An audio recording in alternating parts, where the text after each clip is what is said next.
পৃথিবীতে কেউ স্থায়ী হয় না।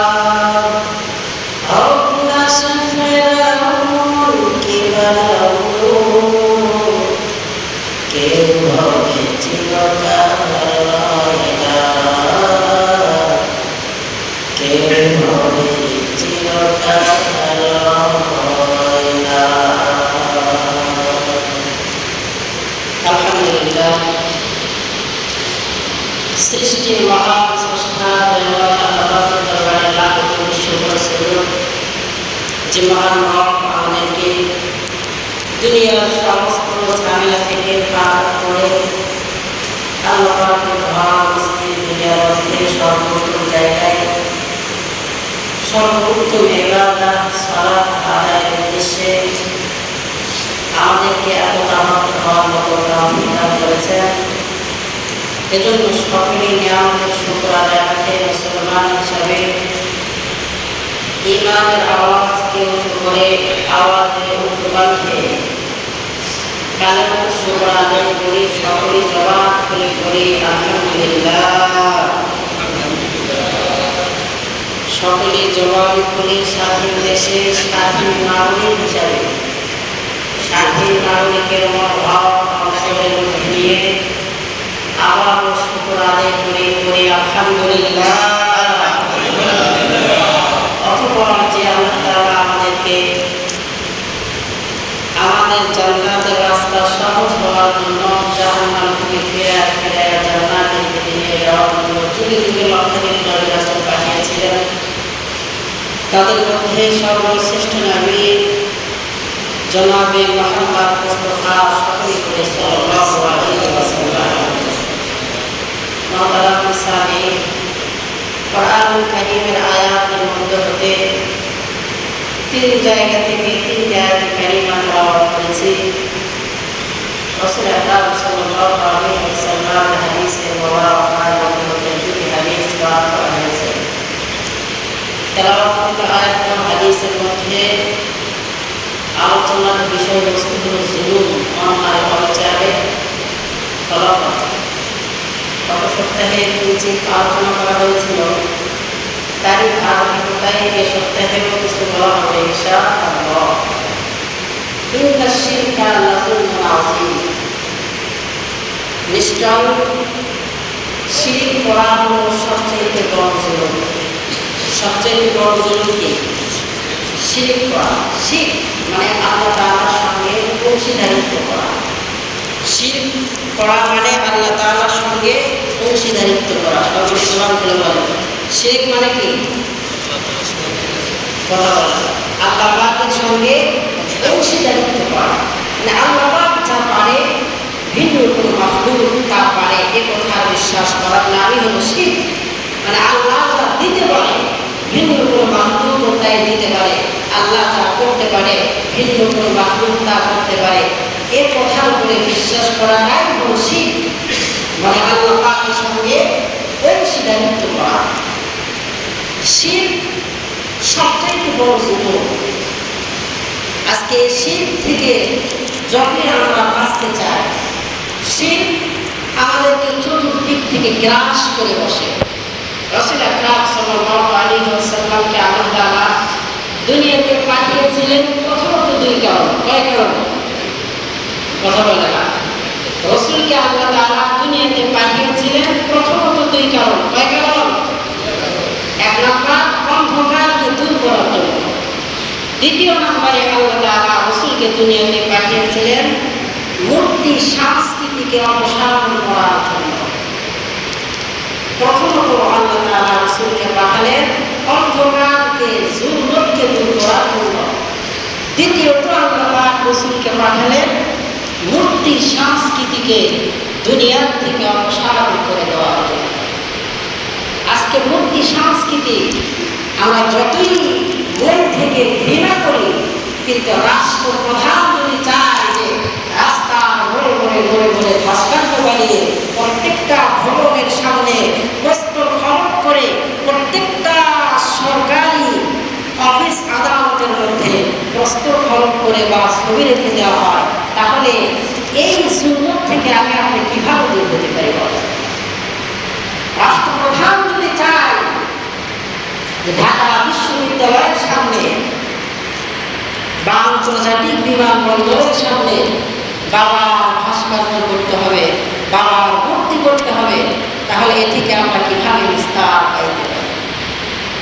দেশ গত 16 বছরে যতটুকু নিম্ন স্তরে পৌঁছে গিয়েছিল, ফেরাউন নমরুদের শাসন আমলকেও তারা হার মানিয়েছিল। কথা বলেন ঠিক কিনা?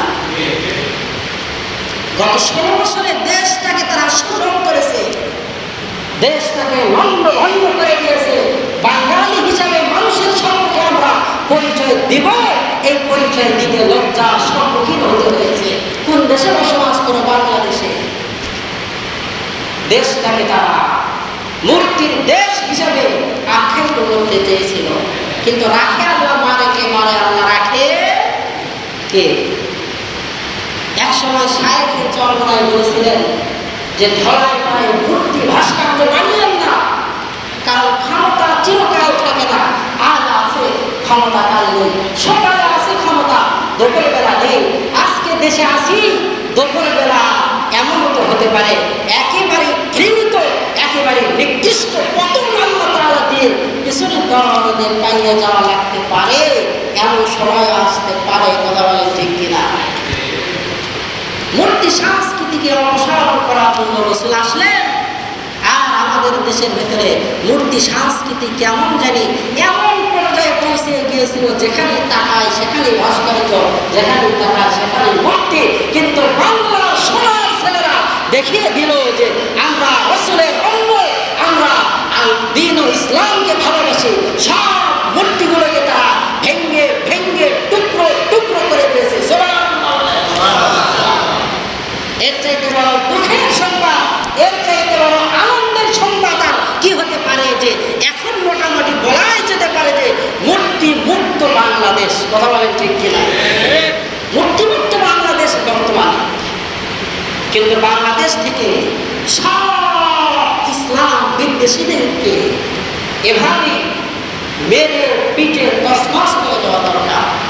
আগামীতে আর এরকম হবে কিনা? যেরকম পরিস্থিতি শুরু হয়ে গিয়েছিল, আগামীতে এরকম পরিস্থিতি আসার সম্ভাবনা নাই।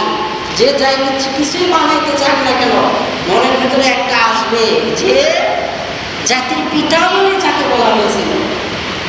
মানুষকে যদি বলা হতো নবীকে, মানুষ এমন নাম জিকির করছে, বিদেশ থেকে একজন মেহমান আসছে উত্তরবঙ্গে যাওয়ার জন্য, কই যাও?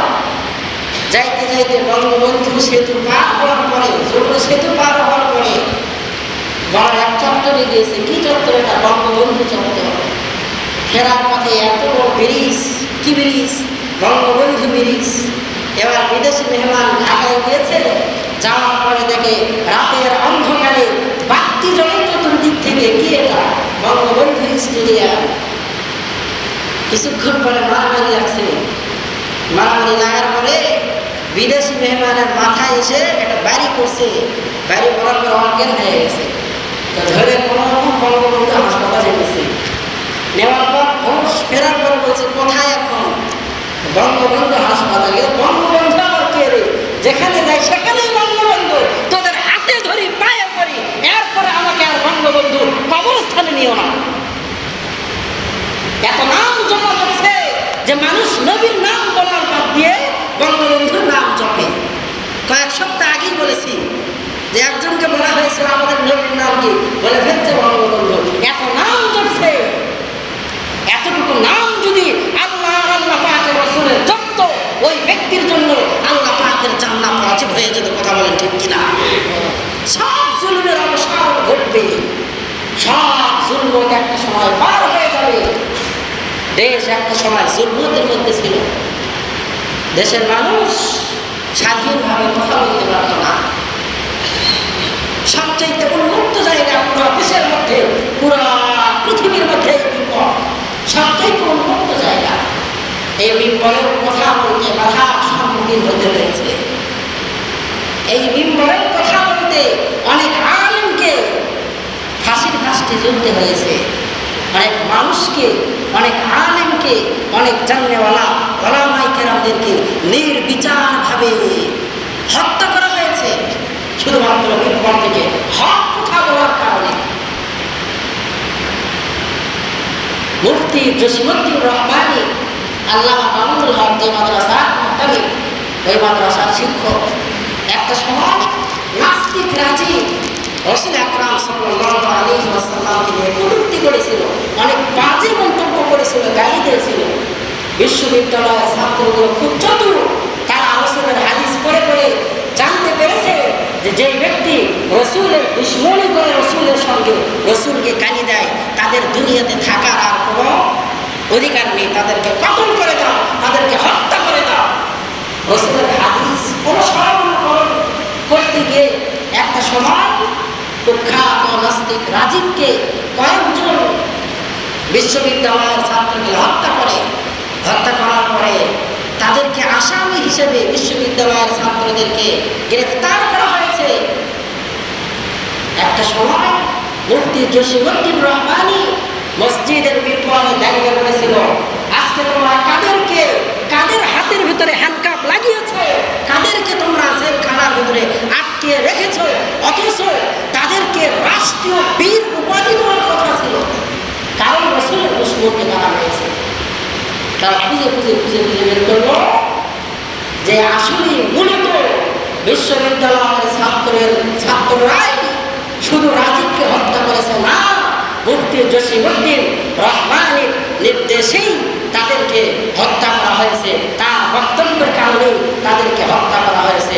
মুফতি জসিমউদ্দিন রহমানকে 14 বছর ধরে কারাগারে নির্যাতন নিপীড়নের স্টিমরোলার চালিয়েছে। আজকে সে মুক্তি পেয়েছে, সময় এসেছে, মুক্তি পেয়েছে।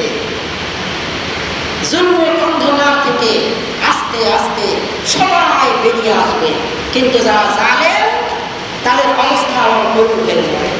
যারা জালেম, গত সপ্তাহে বলেছি, জালেমের প্রথমত 3টি শাস্তি। 1 নম্বরে চোখ বিস্ফোরিত হয়ে যাবে, 2 নম্বরে ঘাড় সটান থাকবে সূর্যের দিকে, ঘাড় সূর্যের দিকে সমান হয়ে থাকবে, কোনো দিকে লড়তে পারবে না। সূর্যের তাপে সব মগজগুলো জ্বলতে থাকবে। ইন্না শিরকা লাযুলমুন আযীম, নিশ্চয় শিরক বড় জুলুম, কত বড় অন্যায়, অবিচার। আপনারা ছোট্ট রফিকুল ইসলাম মাদানীকে চেনেন নাকি? রফিকুল ইসলাম মাদানীকে চেনেন না? ছোট বক্তা, পিচ্ছি বক্তা, খুব কড়া বয়ান দিত। মানুষ ছোট হলেও তার ইমান ছেড়ে একেবারেই বড়। রফিকুল ইসলাম মাদানী বলে যে আমাকে যখন ধরে নিয়ে রাত 1টার দিকে আমাকে বাড়ি থেকে উঠিয়ে নিয়ে যাওয়ার পরে ডিপি হারুন আছে না, ডিপি হারুনের তত্ত্বাবধানে তাকে উঠিয়ে নিয়ে যাওয়ার পরে রফিকুল ইসলাম মাদানীর একটা ছবি খুবই ভাইরাল হয়েছিল, যে রফিকুল ইসলাম মাদানীর হাতে সিগারেট আর এক হাতে মদের বোতল, পাশে মহিলা। কয়েকদিন ভাইরাল করে দেওয়া হলো রফিকুল ইসলাম মাদানী দুষ্চরিত্র, সে সিগারেট খায়, মদ খায়, মেয়ে নিয়ে থাকে হোটেলে গিয়ে। রফিকুল ইসলাম মাদানী ছোট্ট মানুষ বলেছিল যে ভাই, আমি একজন আলেম মানুষ, ছোট মানুষ, আমার সঙ্গে আপনারা এই আচরণ করতে পারবেন? আমার শরীর থেকে আপনারা রাসূলের সুন্নাতি পোশাকগুলো খুলে নিয়ে হাফ প্যান্ট পরিয়ে দিলেন, হাতের ভিতরে সিগারেট ধরিয়ে দিলেন, আর এক হাতে বলের বোতল ধরিয়ে দিলেন, আমার ডান পাশে একজন বিবস্ত্র মহিলাকে বসিয়ে দিলেন। এ কাজ আপনারা করতে পারবেন? এটা যে আপনারা করলেন, ডিপি প্রধান হারুন কি জানে? পুলিশ নামের সময় বলেছিল, হুজুর এ নাটকের গডফাদার হলো ডিপি প্রধান হারুন। ওই সময় রফিকুল ইসলাম মাদানী বলেছিল, আরশের মালিক, যারা আমাকে তার দেয়ালের ভিতরে ছোট্ট ব্যাগ পরিধান করে হাতের ভিতরে সিগারেট ধরিয়ে আমাকে অপমান করলো, তাদের বিচার তুমি করিও। আল্লাহ পাকের বিচার শুরু হয়ে গেছে। ডিপি প্রধান হারুন একবারে লেকটা হয়ে মহিলাদেরকে নিয়ে কি ছবি দেখেছেন না? কি একটা হাল! আল্লাহ ছাড় দেন কিন্তু ছেড়ে দেন না। কি আল্লাহ পাক ছাড় দেন কিন্তু ছেড়ে দেন না। প্রত্যেকটা জুলমতের বিচার এভাবেই হবে। যারাই জুলুম করবে, আজ জুলমু জুলমাতু ইয়াউমাল কিয়ামা, দুনিয়াতে তো তার শাস্তি হবেই, কিয়ামতের দিন খুব কঠোর শাস্তি হবে। আজ জুলমু জুলমাতু ইয়াউমাল কিয়ামা। মানুষের উপরে যে রকমভাবে অন্যায় অবিচার করা হয়েছে, মানুষের বাক স্বাধীনতাকে কেড়িয়ে নেওয়া হয়েছিল, এ দেশটাকে সুশান বানানোর পাই তারা চলছিল। আমি আপনাদের জানিও না, গত 16 বছরে এদেশ থেকে 96 বিলিয়ন মার্কিন ডলার পাচার হয়ে গিয়েছে। বর্তমান আমাদের দেশের ঋণ 93 বিলিয়ন ডলার। এত পদ্মা সেতু, এত পদ্মা সেতু, এত উন্নয়ন, যতগুলো টাকা বিদেশে পাচার হয়ে গিয়েছে, এদেশে 36টা পদ্মা সেতু হয়েও টাকা বাঁচিয়ে যাইত। যতগুলো টাকা এদেশ থেকে পাচার হয়ে গিয়েছে বিদেশে, মেট্রো রেল 697টা হয়ে যেত। যতগুলো টাকা এদেশ থেকে পাচার হয়েছে, স্যাটেলাইট 397টা হয়ে যেত। আমাদের টাকা সব তারা মেরে খেয়ে আমাদের উপরে জুলুম করেছে। প্রত্যেকটা জুলুমের বিচার হবে, প্রত্যেকটা মিথ্যাচারের বিচার হবে। শাপলা চত্বরে হাজার আলেম ওলামাদেরকে রাতের অন্ধকারে তারা মেরেছে। পরের দিন এত বড় মিথ্যাচার, এত বড় স্বৈরাচার কে হতে পারে? ফেরাউনের বিরুদ্ধে হামলা। তার কথা সে বলে যে শাপলা চত্বরে কোন প্রকার গোলাগুলি হয় নাই, কোনো আলেমকে মারা হয় নাই, তারা রক্ত শরীরে মেখে পুলিশ দেখে ছড়াছড়ি গেছে, একটা আলেমকে মারা হয়। আবার কয়েকদিন আগে আর একটা খুব সুন্দর কথা বলছে যে বিমান দিয়ে মানুষকে নাকি পানি দেওয়া হয়েছে। আসলে কি পানি দেওয়া হয়েছে না বুলেট মারা হয়েছে? এর কথা তো একটাও সত্য কথা না, সব মিছে কথা। সব কি? সব জুলুম, অন্ধকার, মিথ্যাবাদীদের বিচার আল্লাহ তারা শুরু করেছেন। আগামী তারা হবে ইনশাআল্লাহ। তবে আগামীর বাংলা ইসলামের বাংলা। আগামীর বাংলা কিসের বাংলা? জোরে বলেন, আগামীর বাংলা ইসলামের বাংলা। কোন স্বৈরাচার, কোন জুলুমকারী, কোন অন্যায়কারীর স্থান এদেশে হবে না ইনশাআল্লাহ। আল্লাহ আমাদের সবাইকে একতাবদ্ধ হয়ে ইসলামের পতাকাকে উঁচু করার মতো তৌফিক দান করেন। আমার তৌফিক ইল্লা বিল্লাহ।